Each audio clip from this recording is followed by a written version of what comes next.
Minun nimeni on Iiro Suksi ja yritykseni on Mitsen. Mitsen on pieni palveluyritys, joka tarjoaa vuokraveneiden välityspalvelua. Vuokraveneet sijaitsevat tuolla Välimeren maassa, lähinnä pääasiassa tällä hetkellä Kroatiassa. Ja toimimme täällä Vaasan ja Suomen markkinoilla paikallisten kroatialaisten agenttien lukuun ja välitämme heidän veneitään sieltä.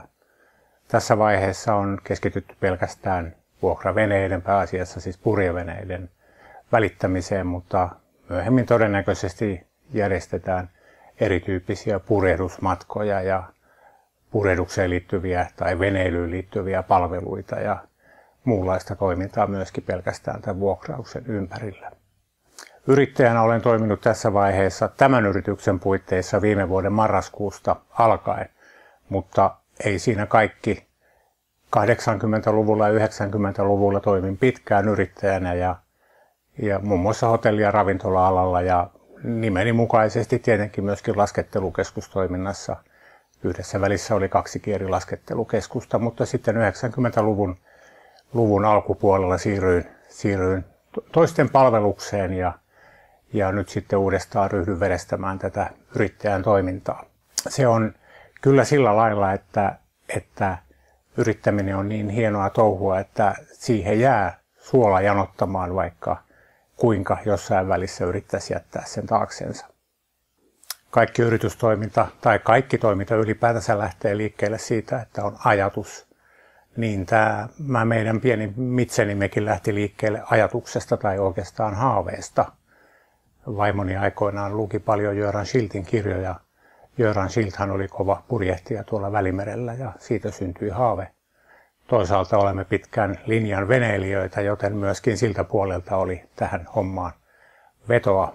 Ja täytyy myös sanoa, että olen sisältäni pieni merimies ja toisaalta tämä palvelualueen pitkä kokemus saa aikaan sen, että haluaa myöskin tarjota näitä positiivisia elämyksiä muille ihmisille ja jakaa tavallaan niitä kokemuksia, mitä itse on hienon harrastuksen parissa saanut. Ja tämä yritystoiminta tarjoaa siihen ehdottomasti parhaimmat mahdolliset puitteet ja siksi erityisesti tänne Vaasan seudulle olisi mukava nähdä sillä lailla, että lähdettäisiin joukolla etelään purjehtimaan ja kokemaan niitä hienoja elämyksiä. Niin kuin tuossa aikaisemmin totesin, niin aluksi oli vain ajatus. No, nyt on toki yritystoiminnassa jo vähän enemmänkin, vaikka vain muutama kuukausi on kulunut. Yhteistyöverkostot on hyvällä alulla. Päämiehiä on, päämiesten kanssa on sopimukset kunnossa, markkinointi on käynnissä, verkkosivut, sähköinen markkinointi, monta muuta asiaa. Jopa voisi sanoa sillä lailla, että mukavasti on myynnin pää aukenut, koska jo on veneitä asiakkaille vuokrattuja sekä keväälle että syksylle on actionia myöskin sillä puolella. Mutta tämähän on vasta alku. 4 kuukautta on lyhyt aika yrityksellä ja työtä pitää jatkaa ja tuotekehitystä tehdä sillä lailla, että saataisiin niin kuin iso tuotepaletti, ei pelkkiä veneitä, vaan myöskin mukavia purjehduspalveluita ja purjehtimiseen ja veneilyyn liittyviä tuotteita. Tähän loppuun voisi sanoa vielä muutaman sanan yrittäjyydestä. Yrittäjyys on kova ammatti, sen tietää kaikki, jotka on sitä kokeillut, mutta henkilökohtaisesti on kokenut sen erittäin palkitsevana ja vaikka itse näin aikoinaan myöskin 90-luvun vaikeat ajat ja mitä kaikkea silloin yrittäjäkentässä tapahtui, niin siitä huolimatta suola jää janottamaan ja on mukava palata takaisin yritystoiminnan ja yrittäjyyden pariin.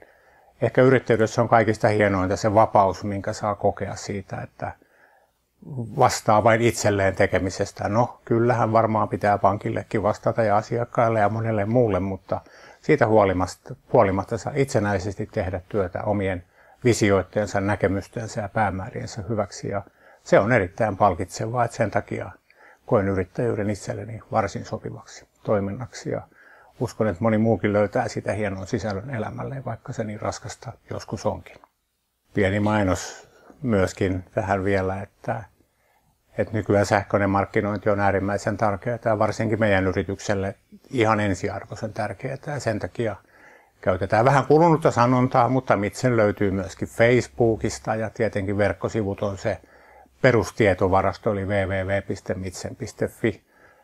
Suosittelen katsomaan, siellä on paljon juttua pelkästään tästä purjehduslomailusta ja siellä voi fiilistellä valokuvia paljon ja paljon kaikkea muuta kivaa. Tervetuloa katsomaan.